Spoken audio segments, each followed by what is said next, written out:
You are listening to the US of NA by Nation Beer, a series of stories about the people and places from every corner of the country who are helping fuel the NA beer movement. If you like this episode, please add us to your library in Apple Podcast, Spotify, or wherever you prefer to listen. For more great NA stories, including our many beer reviews, visit nationbeer.com. Interested in getting free samples while helping the non-alcoholic movement grow even further? Then consider joining IRL Nation, our new sampler platform pairing great food and beverage brands with great people ready to share them in real life. Join and share through groups and clubs you belong to, or just as a solo sampler. Signing up is quick, easy, and free. Go to nation.beer for more information and to join today. Welcome to the US of NA. I'm your host and chief optimist, John Eggleton. My guest today is Keith Villa, co-founder of Ceria Brewing, an alcohol-free brewer based in Colorado. We spent a lot of our time today talking about the arc of Keith's career, with the theme being him finding himself at the forefront of a lot of trends related to beer.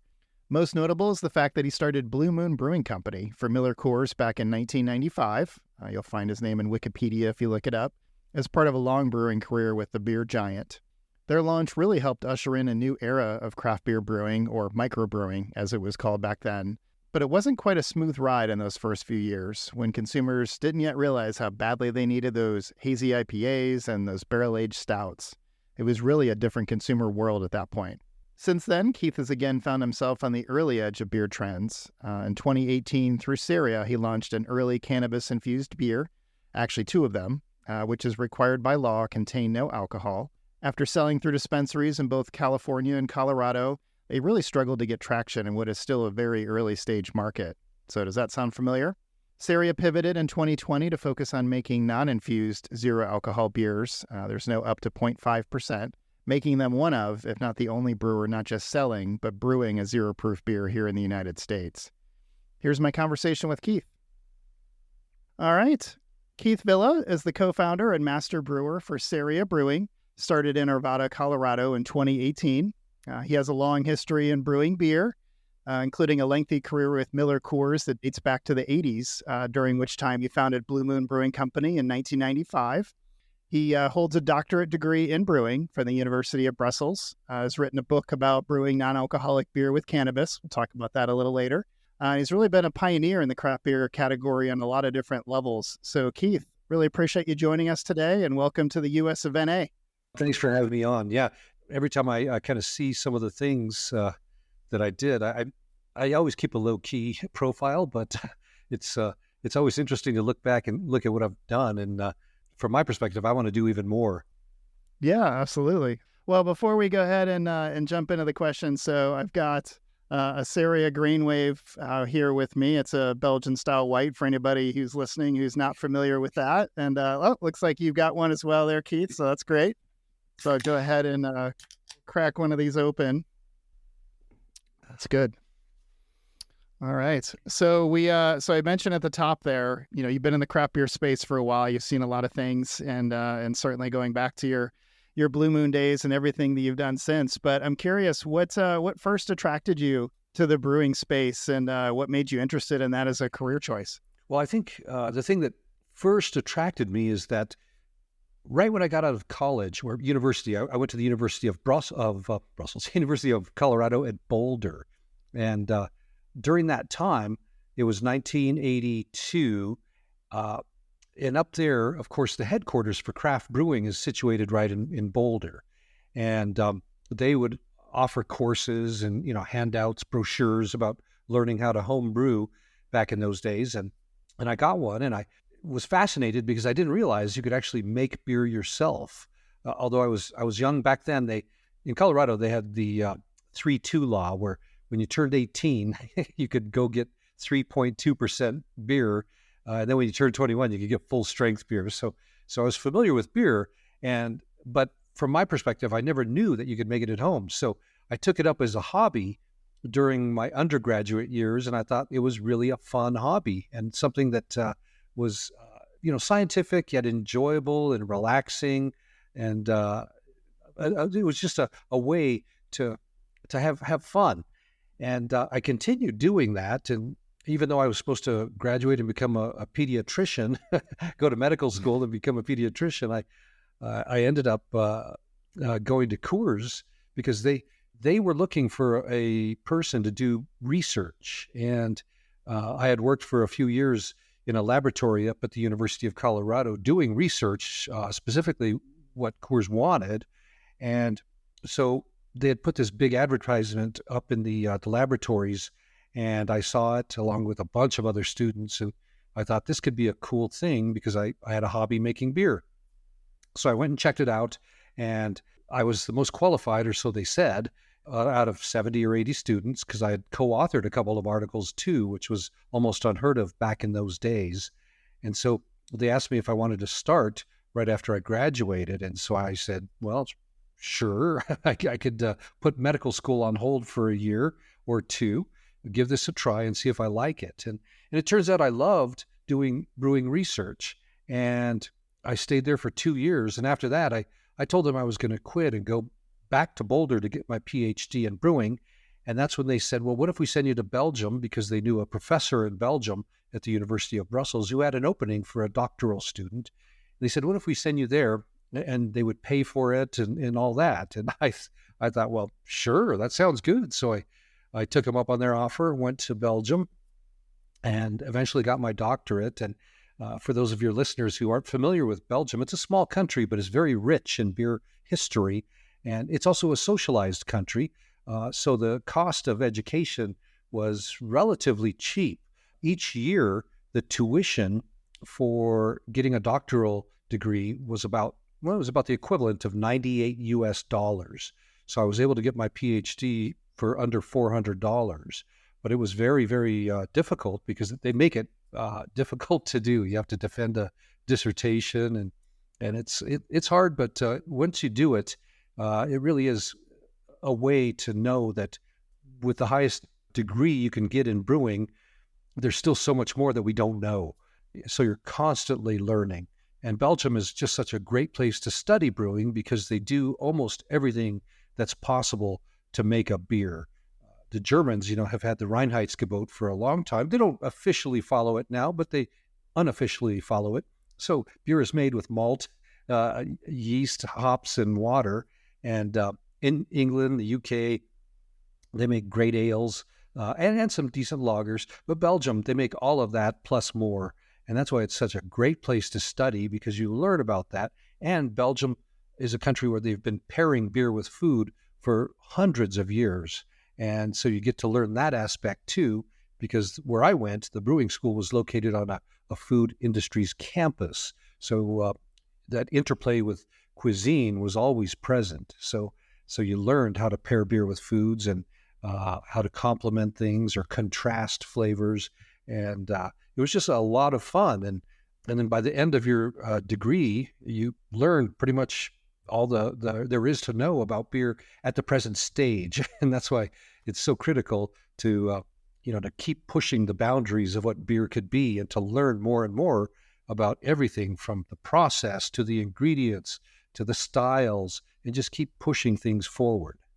No, that's fascinating. And what an experience to get to go to Brussels and be able to do all that. And yeah, I imagine medical school is still waiting as that's maybe got pushed out of the picture as you realize this new career. But it's as you were talking about what beer could be. I mean, you think about beer that's been around for hundreds of years, but you're right. And I think even in the last few years, I know we're going to get into talking about non-alcoholic beer, of course, and the role that technology and innovation has played in even that. So it's just it's a fascinating time to be in the space for sure.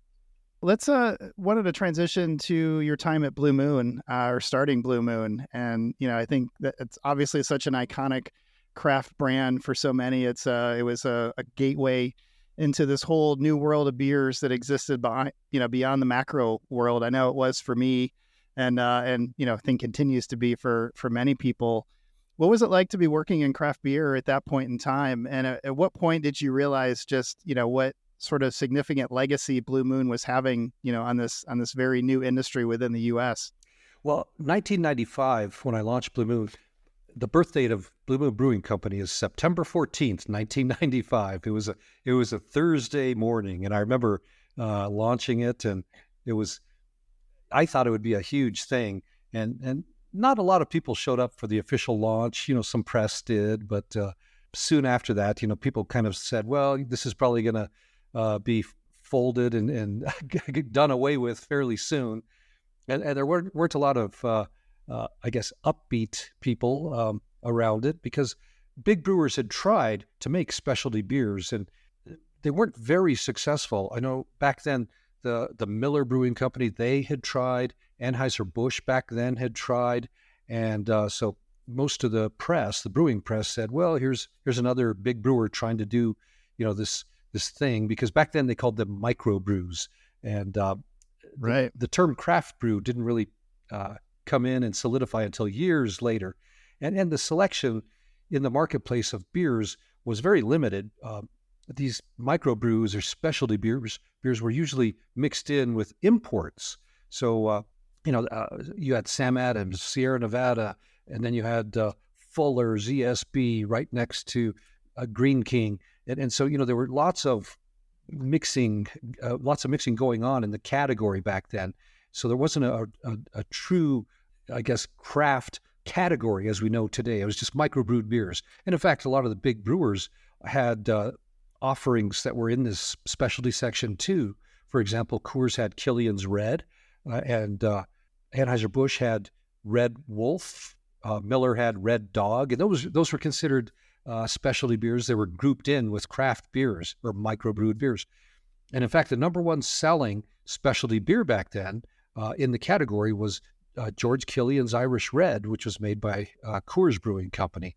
And at that point in time, I looked at the data a while back, and Killian's, at the time I launched Blue Moon, Killian's was up around 500,000 barrels, give or take. So it was a huge brand for the category back then. And then you had Red Wolf, which was also big. That was in the top 5.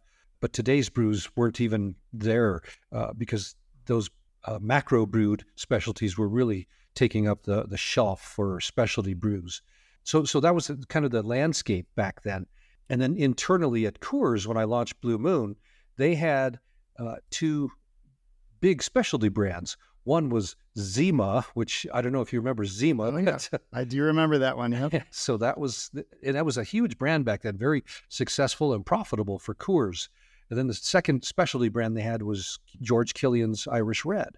And so it was tough to launch Blue Moon in those days because most of the marketing money went to those brands. Not very much. In fact, hardly any went to Blue Moon. And so in fact, they wouldn't let me brew Blue Moon at the Golden, Colorado plant. I had to find a brewery in the U.S. that actually had contract capabilities and openings for brews. And that first brewery was the FX Matt Brewing Company up in Utica, New York. So that's where I started Blue Moon in 1995. And yeah, it was just tough back then because people said, "Oh, Blue Moon, it was backed by Coors, so it was guaranteed success." But internally, the folks at Coors, the leadership, really didn't have a lot of love for the brand. Unfortunately, some did, but quite a few did not, because it was kind of a thorn in the side of this big brewery that was, they were making a lot of money with their Coors Light, their Coors brand, and even Killian's, this massive specialty brand, and then Zima, which was this whole new thing they were making. So they really didn't have to give me any opportunity to launch Blue Moon, but they did, which I'm thankful for, because what I did is I launched Blue Moon in the face of that opposition and in the real, quote unquote, craft world or microbrewed world back then. When I launched, there was a lot of, I would say, naysayers, because they said, "Oh, this is not a true to style Belgian style white ale. This is modified," or there was a lot of negativity back then. But my goal wasn't to make a true to style Belgian white ale. My goal was to make something that was inspired by that. It's something that tasted really good, that I could give to my friends and family and know that they would enjoy from the first sip. And knowing that goal, I even knew some of the originators of the style back then, like Pierre Celis, the guy credited with reviving the style. I knew him, and he tried Blue Moon, and he actually enjoyed it for what it was. He knew it wasn't an authentic Belgian style, but it was inspired by the Belgians, and he loved it. And I loved his beers too, so we would talk about it. But that's the landscape back then. It was difficult though, because I thought it was a great beer, Blue Moon, but we launched, and I remember it being in a lot of the grocery chains, like Safeway, Kroger, all Publix, all of them. And I remember distinctly that after about 3 months, it was discontinued in most of those stores because people weren't buying it. Mm. And there was a lot of pressure at Coors for me to just, to cancel this and get rid of it, because it was really not selling that well. So I took it on myself to really get out there and hand sell and get busy doing beer dinners before they were popular, tried to educate our distributor network and our sales network about what Belgian beers were, because back then, people don't realize it, but the common beer consumer didn't have a lot of knowledge about Belgian beers, what they were, where they came from, and the rich assortment and variety of beers that were available. So I had to do that education, and it was really difficult. It took years because it was really before the internet and social media. So there was the only way to do it was to get out on the road. So I did it, and it took about 5 years. It wasn't until about 2001 that we reached critical mass, and Blue Moon really started growing like crazy. But prior to that, every year I would think it would be canceled by my superiors at the brewery in Golden. But I fought back every time there was a threat to the existence of Blue Moon and kept it alive. So yeah, it took off and gradually became a massive brand. If you look in the press, you'll see that it reached upwards of 2 million barrels a year and became a $1 billion brand. So it's credited, not by me, but by independent journalists. It's credited with really opening the doors by being a gateway beer, opening the doors to craft beer for the common everyday Bud Miller Coors drinker. And because I designed it, again, to have a nice profile that's pleasing and pleasant to the everyday drinker. You don't have to develop a taste for the high bitterness or anything like that, because it didn't have high bitterness. It just had this really nice, easy drinkability. And then I developed that orange garnish in 1997 to highlight the orange peel that it's brewed with. And it really brought out the flavor and made for a little bit of theater to that beverage. And it also really helped with the emotional bonding to the brand, because a lot of people, they would demand that orange. And that in itself took a lot of guerrilla marketing to get that orange out there. But people would demand the orange, and then everybody had their own personal ritual with that orange. Some would just kind of squeeze the juice in. Some would eat the fruit off of it and then put the peel in. Others would just take it off and plop the whole thing in. Some would even take it off and just throw away the orange, and some would rim their glass like this, and so that there was juice on that rim of the glass, and then they'd drink it. So everybody had their own personal ritual, and it really helped to cement the bond, the emotional bond with the brand. And that's, I think, a big part of what made Blue Moon a success. And yeah, as it grew and grew, it was nice because, like I said, it was a gateway brand, but it really helped people come into the world of craft beer and appreciate all the richness of what American craft brewers could offer. And some people would come in to the craft world and taste Blue Moon and move on to the big, heavy IPAs and double IPAs that would come later in the years of craft brewing. Others would just stick with Blue Moon, or others would say, you know what, Blue Moon is just a little too much flavor for me. I'm going back to drinking my Bud Miller Coors. So, but for the most part, a lot of people stuck with Blue Moon, and it became their go-to beer. And to this day, pretty much every city you go to, every airport you go to, you probably will find Blue Moon on tap. Right. Yeah, it's definitely one of those go-tos that is pretty easily found. And still to this day, to your point, I think it's one of those things where if you're in a place that maybe has limited options and you want something that has a little more of a craft flavor, it's still, something that people will ask for. And of course, I believe it was last year that Blue Moon launched their non-alcoholic version, and I imagine that had to have been a little bit of a bittersweet moment for you. I mean, just the brand that you birthed back in '95, and you're doing NA beer now as well. But I'm sure there's a lot to be proud of course, with that legacy. Oh yeah. It really, I'm proud of it. Proud to be the creator of Blue Moon. And I saw the NA and when it launched, and I talked to the guys, the brewers, guys and girls. There's also some great female brewers who are at Blue Moon right now, and they've been there a while. Shout out to Emily. Hi, Emily. But there's really a lot of people behind that brand now to really safeguard it and keep it going. And the NA that was brought out is nice. It's a real nice NA. I would have probably personally done it just a little bit differently, but I like what they've done.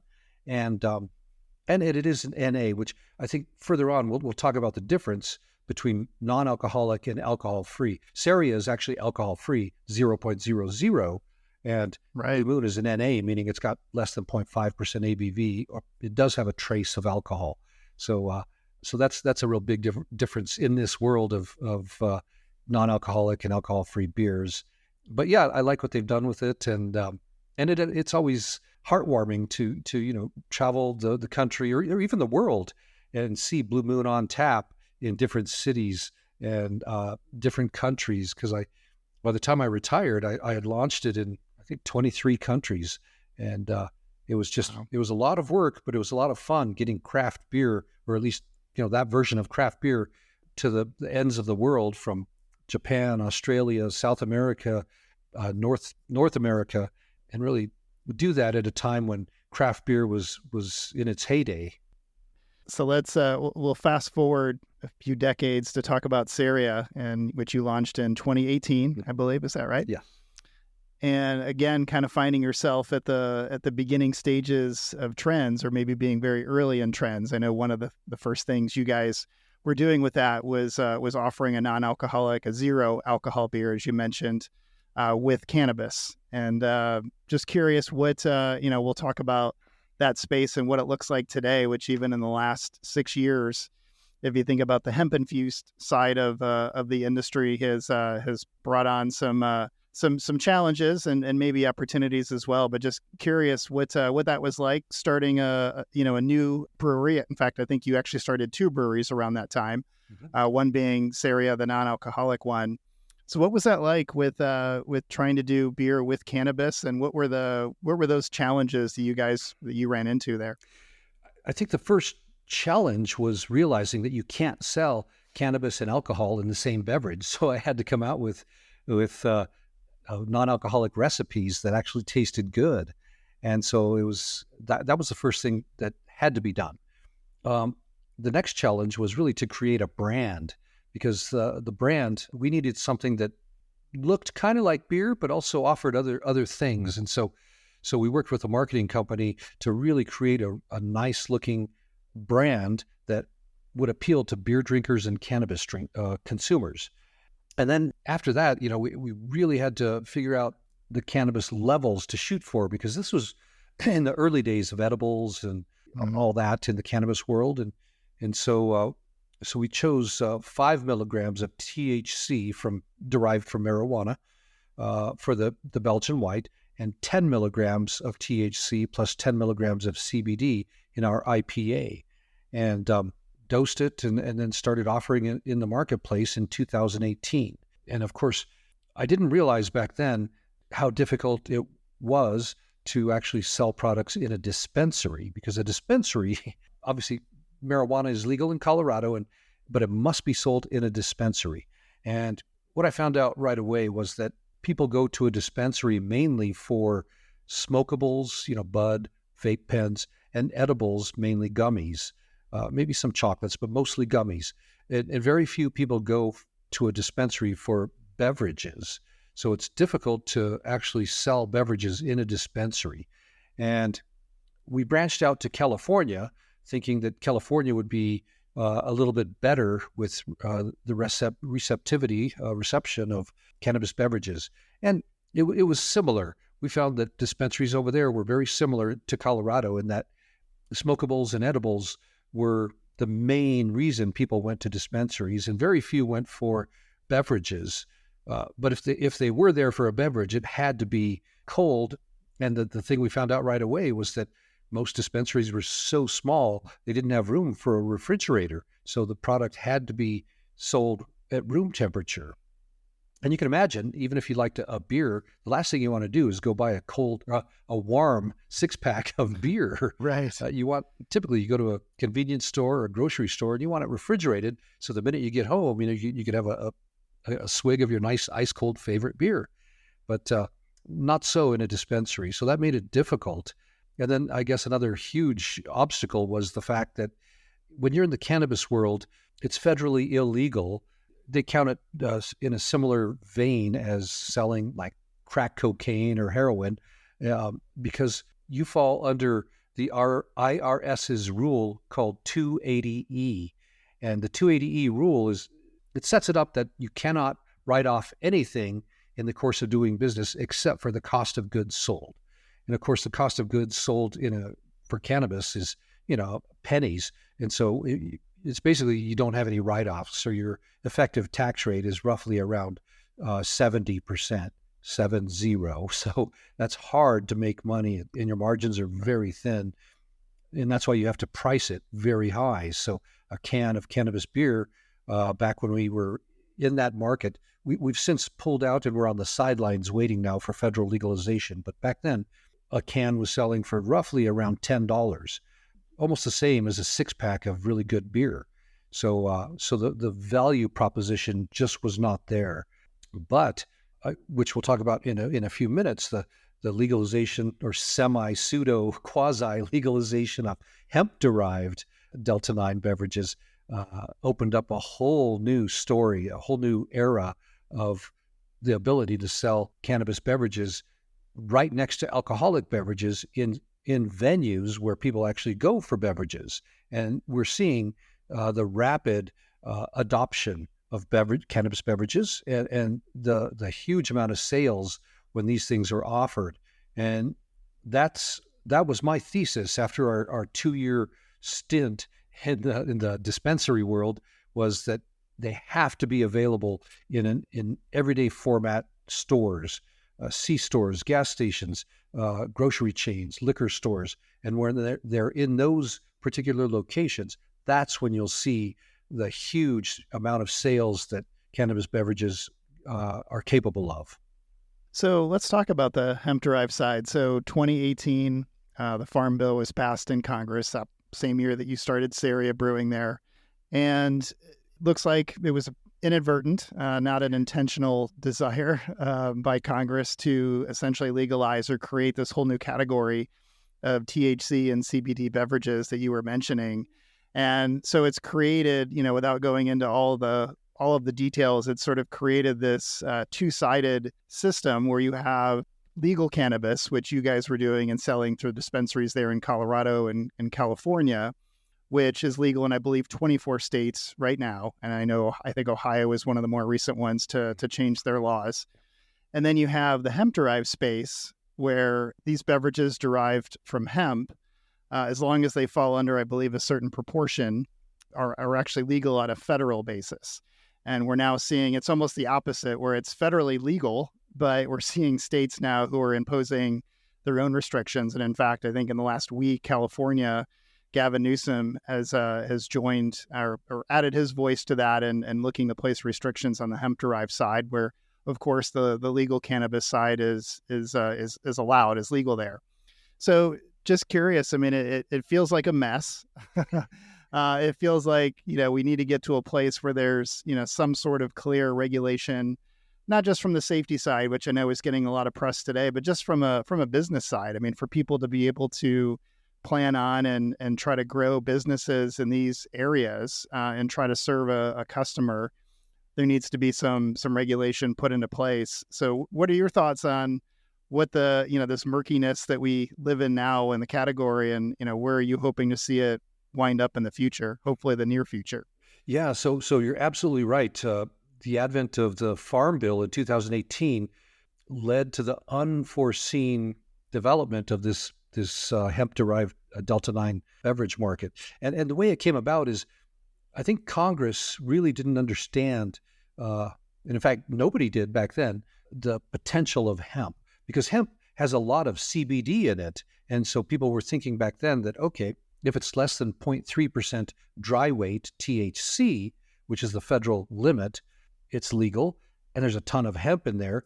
And at first, people were thinking, well, how can I increase that THC level? Because that's where I think most people want to find relaxation and, just kind of an escape the way that alcohol does is through the THC side. And so the first thing that people were doing in the hemp world was trying to isolate the THC away from the CBD. And of course, you've got to go through, pounds and pounds of of hemp plants to extract and get that THC. And it's really not worth it. But some clever scientist figured out that if you take the CBD, which is in high amounts in hemp, and you treat it with acid, it will convert to THC.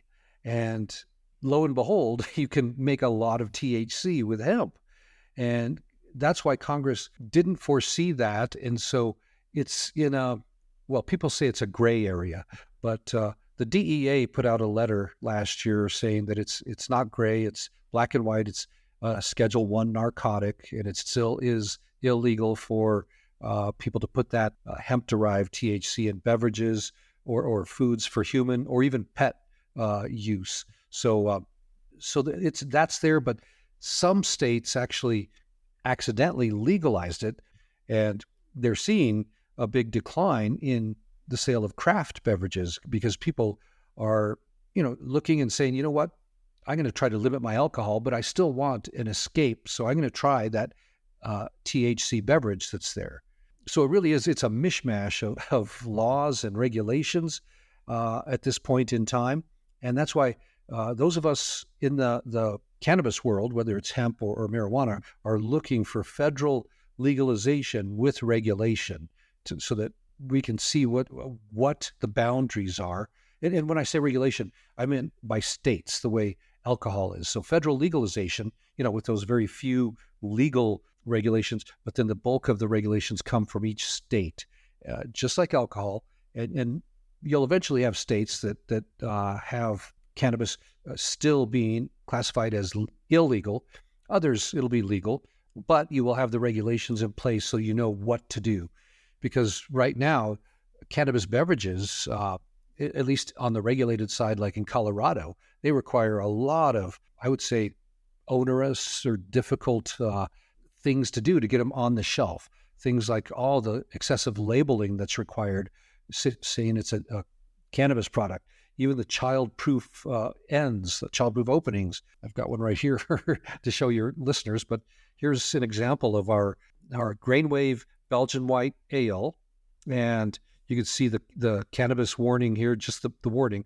But these warnings, they differ from state to state, so there is no federal warning. So these, sometimes they look really strange in one state versus another, so it causes confusion.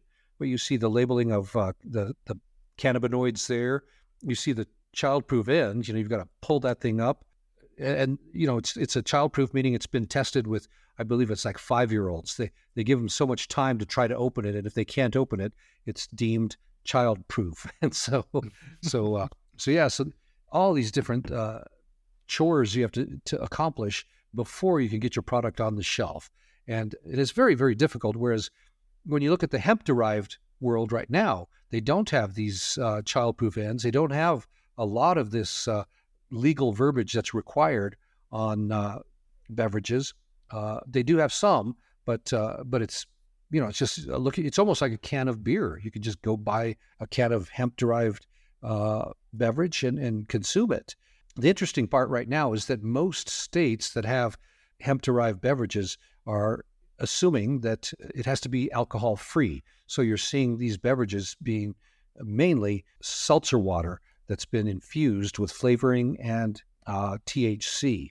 I haven't seen any beers yet, because I think one fear is that if you have alcohol, the regulators of the hemp side may, state by state, may step in and remove that beer. And so that's why it really is a valuable thing to be offering a beer that's actually alcohol-free, meaning 0.0% alcohol, versus non-alcoholic, which is less than 0.5. It's got that trace of alcohol. And Right. there are still a few brewers that are making NA beers, but they're not pasteurizing. And we'll probably talk about this later, but the net result is if you don't pasteurize, if there is only one brewer's yeast cell that survives the packaging process in the can, it'll start re-fermenting when that can is sitting on a shelf, and your non-alcoholic beer will soon become alcoholic. And if it happens to have hemp-derived THC, that's in a very bad area. You don't want to mix an alcoholic beverage with a cannabis component and then sell it to the public. So that's why people are very hesitant to use non-alcoholic beers. And in fact, some states say you cannot use non-alcoholic beer. It has to be alcohol-free. And they're following the example of Canada, where in Canada, they legalized cannabis a few years back, and then in two waves. First wave was like smokables. Second wave was edibles. And when they legalized edibles, they said, okay, for beverages, rule number one is they have to be alcohol-free. Rule number two is that you cannot use an existing alcohol brand and then all of a sudden relabel it as alcohol-free containing cannabis. Like you can't say Budweiser. Here's Budweiser. Now it's Bud with cannabis bud. So it's really Bud. Yeah. So you can't do that in Canada. And so a lot of states are trying to look for guidance, and they see Canada as the place where this has been tested and it's law. And so states are starting to do that. And so that's why I think the future looks like beer with cannabis will only be alcohol-free, and it'll be unique brands that never had an alcoholic counterpart. Right. No, that makes a lot of sense. And hopefully we can get to a place where there's a little bit more clarity. And I, as I mentioned, I live in the Southeast. I'm in Georgia. And really none of the states in my immediate area have recreationally legalized cannabis. But the hemp-derived space, probably because of that, has really taken off to the point where, you can't walk into a gas station without seeing some of this stuff. And as you mentioned, it's very prevalent. It's opposite the beer section in many cases. There's not as much public education that surrounds that. So hopefully, we'll see some of that change as the legislators can kind of wrap their arms around that. So I wanted to go back and we'll talk about, I mentioned at the top of the show, the book that you wrote called Brewing with Cannabis. So I'll, for those who are able to see that on video, I'll put a link to this in the show notes as well. So I'd love just to get your thoughts on, I know you did this with, I think it was with the Brewers Association was the publisher. Mm-hmm. And would love to get your thoughts on and what made you write a book about it, and your experiences. And the one thing that caught our eye that I was curious that I wanted to ask you about, there was one section, I think early on in the book, when you were talking about really the plants and more the background, and you talked about the humulus plant and the cannabis plant are, and I don't know if the correct way to say it is they're sort of cousin plants or siblings, but they're closely related. And I'll probably butcher this terminology, but that you seem to suggest in the book that there is a possibility of some kind of cross-pollination. And so I just wanted to understand what that means. And, is there the possibility of having hops that actually have THC or CBD infused in that? Or, was I reading that incorrectly? But would just, love to hear your general thoughts on writing this book.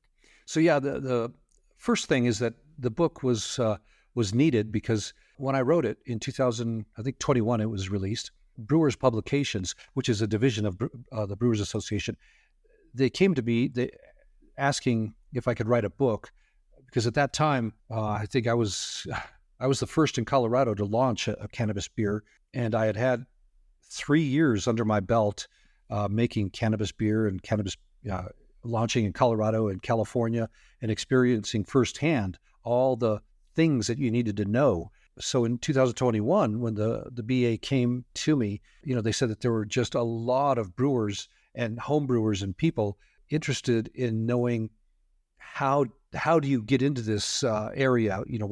What's the background? What is cannabis? What is CBD? All the basic questions.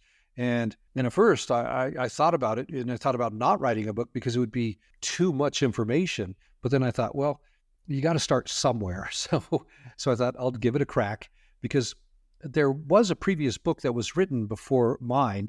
It was published in 1995, and I think it was called Brewing with Cannabis or something like that. And it was written by a gentleman who is considered the godfather of cannabis, and he published it. And if you're able to get your hands on one, I do have a copy. It has some recipes, mainly extract recipes, and most of the pages are dedicated to labels of cannabis beer, where you can cut them off and cut them out and write on them what it is and everything. But it's a really neat start. And so I figure mine is the second one, which gets more clarity and maybe a little bit of science around the subject, and some history too, because I thought it was valuable for people to learn about the history and the biology of the plant.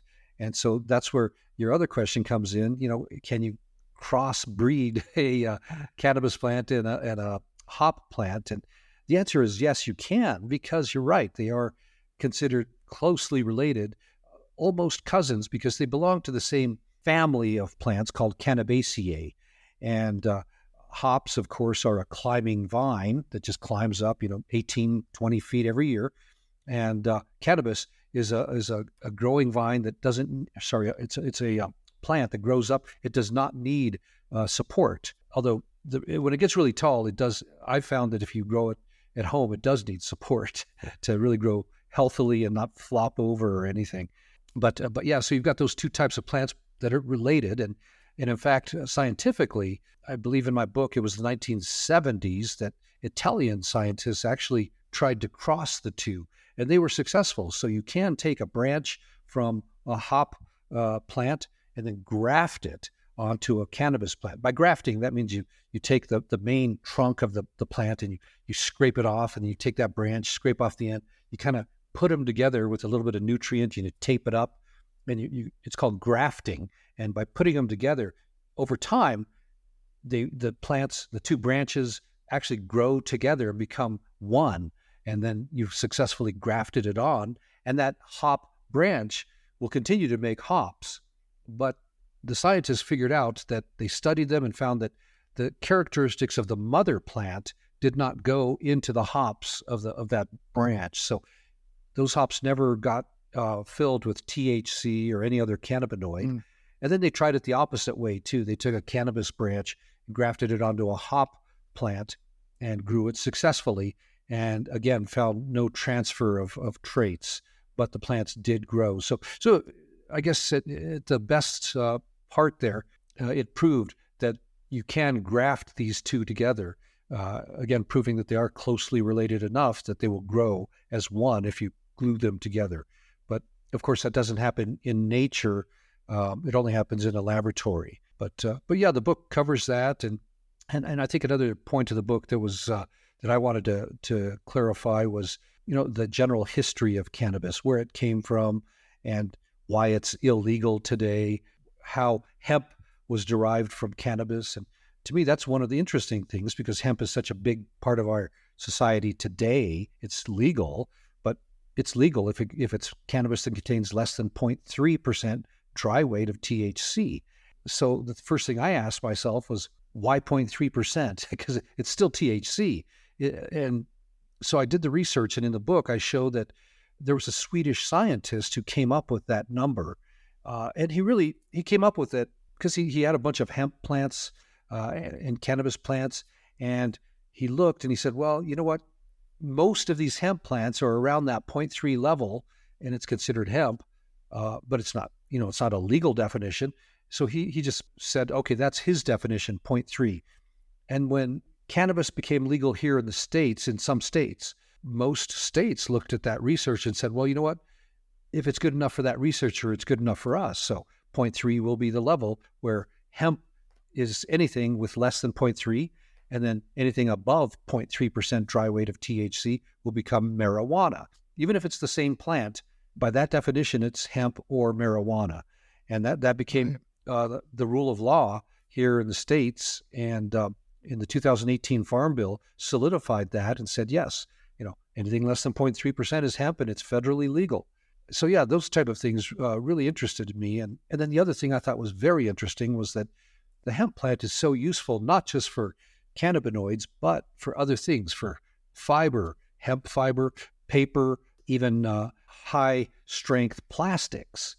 Even there's a picture in the book of a car that was made by Ford Motor Company, where Henry Ford urged his engineers to create kind of a plastic-based panel-bodied car that was made with plants. And in that picture, you'll see the body panels, and it's kind of a neat-looking car from the 1940s, I believe. And it shows that you can really make high-strength plastics with hemp. Of course, there were some other plants involved too, not just hemp, but hemp was in that mixture, and it can be very useful for sustainable construction.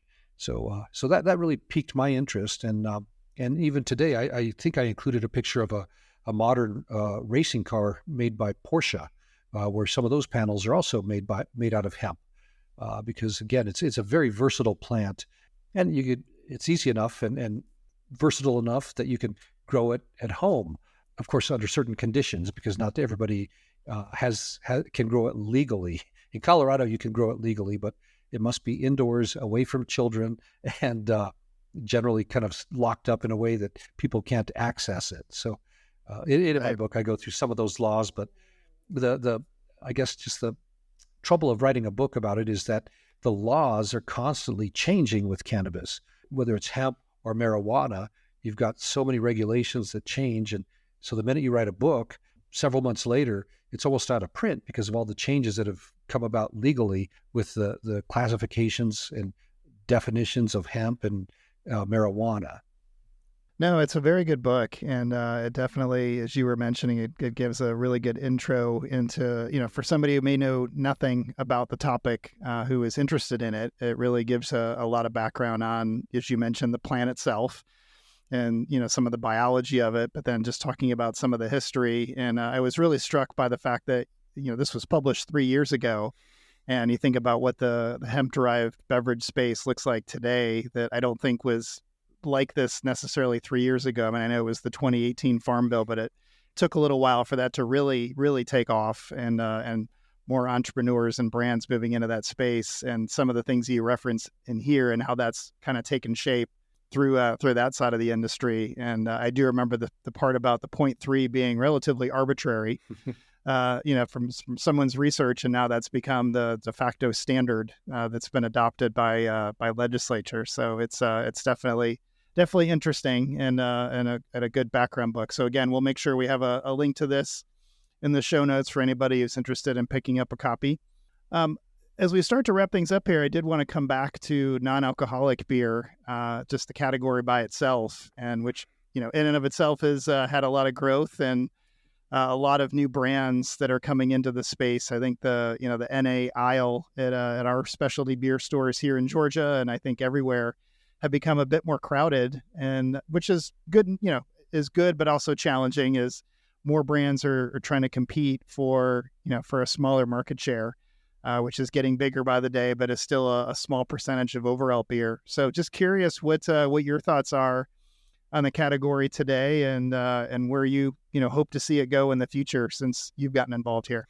So yeah, we've been in the category for quite a while, because as I mentioned earlier, we had to create non-alcoholic beers in order to infuse cannabis in there.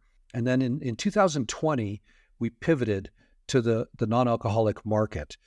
Because by that time we had seen the difficulties in being a beverage in the cannabis market, and all those things that I mentioned earlier just made it really difficult to do business. So we decided to sit on the sidelines regarding cannabis beverages until there's clear federal guidance, and by that there will be also state guidance too, the minute that the feds figure this out. So that's where we are regarding cannabis.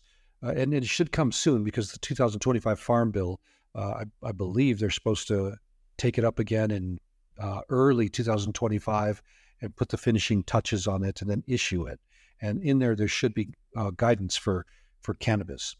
So with that, we pivoted. We're now, since 2020, early 2020, which was right at the start of the pandemic, not the best time to launch a new brand, but we did it, got into that NA world, And the thing that we did was at the very beginning, it was still relatively young. By that, I mean the early brands of non-alcoholic beer made by the big brewers were, in my opinion, were generally offered to the public as more or less a corporate responsibility type of action, because big brewers didn't want to be accused of just selling alcohol. They pretty much had to sell non-alcoholic products to avoid that stigma of just selling alcohol and trying to get people drunk, because there were a lot of neo-prohibitionists out there that were really attacking big brewers. So they offered these, and they weren't offered, I guess, as a really delicious tasting beverage. So if you were in the market for a good tasting non-alcoholic beer, you had to choose from O'Doul's or Coors Cutter, or Sharps from Sharps, right. Miller. And they weren't terrible products, but, they weren't, in my opinion, they weren't really, really great products that you could, give to your friends and say, oh my gosh, this is the best beer I've ever tasted. But they serve their function. And then in 2017, I consider that the advent of modern non-alcoholic beers that are actually really, really well made and delicious. You have brewers such as Athletic, Well-Being, that were started back then. And then, of course, we started in 2018 with cannabis, but then got away from the infused and went straight NA in 2020. And then, of course, over the years, and even to this day, more and more brewers are entering this category. So you've got a lot of brewers from Blue Moon to Sam Adams, Boulevard, Firestone Walker. A lot of these breweries are starting to come out with NA beverages for a couple of reasons. Number one, today's drinker is evolving to drink less alcohol. People are looking at it as a kind of an unhealthy choice for their lifestyle, and so they're starting to limit their amount of alcohol. Younger people are even avoiding alcohol. Younger meaning around 21. They're avoiding alcohol and using cannabis or even other types of drugs for an escape. And in fact, there's a term that's used called Cali sober, meaning right. short for California sober, which is a term that means people give up alcohol, but they use these other drugs, mainly cannabis, for relaxation and kind of an escape. And they drink beverages such as non-alcoholic beer or other beverages to go with their cannabis. And so, the NA world is really, really changing quickly. And I think, again, for a couple of reasons. One, the drinker is changing. Number two, it offers the brewery a way to get a beer out there that has high potential for sales, because the category of non-alcoholic is growing double digits versus craft beer in general is flat to declining and has been for quite a while now. So this is an opportunity of growth. And the nice part is that you don't pay federal taxes on non-alcoholic beers. So it's a way to make a kind of, I would say, a lower cost version, since you don't pay taxes, but it has to be made well. And to do that, it does take quite a bit of money, expense, to make a good tasting alcohol-free or non-alcoholic beer, a true 0% if it's alcohol-free. Really appreciate all of your time here today, Keith. These are, we could have probably had an entire episode around each of the topics I feel like that we talked about today. Anything coming up for Ceria that you want to mention before we wrap up? For us, we're really getting out and spreading our brand across the U.S. right now. So we're constantly experimenting with new varieties, because new beer styles, I should say, because and I didn't mention this, but we actually have a patent for making alcohol-free beer. And I think that's one of the reasons we're one of the only, if not the only, craft alcohol-free beer in the United States. But our patent allows us to make alcohol-free beer of any style. In fact, we could even make sake. We can make almost any fermented beverage. We can adjust the sweetness level, the dryness level, the body. We can make it thick or thin. And and so we're experimenting with different styles of beer. But the big thing for us right now is just getting our brand across the U.S. We're in 7 states with distributors right now, but we're nationwide with Total Wine. They offer a lot of different alcoholic and non-alcoholic beverages, but they offer our beverage and our Ceria alcohol-free beers nationwide through their stores. But we're really trying to get our brand out there and grow it as much as we can, because we feel strongly that the future is bright for non-alcoholic beers as well as alcohol-free. And when people see alcohol-free beers that are made in a way that they can enjoy them and really recommend them to their friends, we're going to really see this category start to take off, and I think even more so than it is now. But this double-digit growth will continue. I think personally that the NAAF category will grow to become, I think, 8 to 10% of the beer market.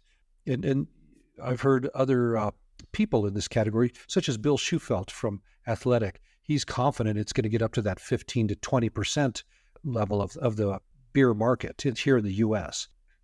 Well, when it gets to 8 to 10% of sales, we'll raise a glass, and then we'll hopefully raise another one when it gets to 15 or 20, like Bill is talking about. So hopefully we'll see that.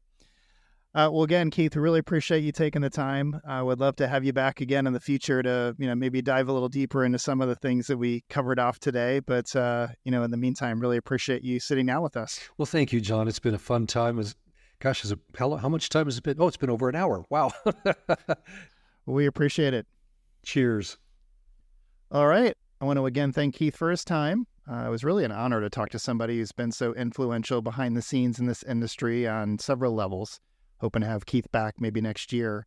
We've got some great episodes coming up for you all. But before we wrap up season 1 and take a break in December, we've got Sierra Elena, CEO of Lehua Brands, coming up next. They're a portfolio of cannabis beverages and related products that's based in California. But until then, enjoy the falling leaves and cheers.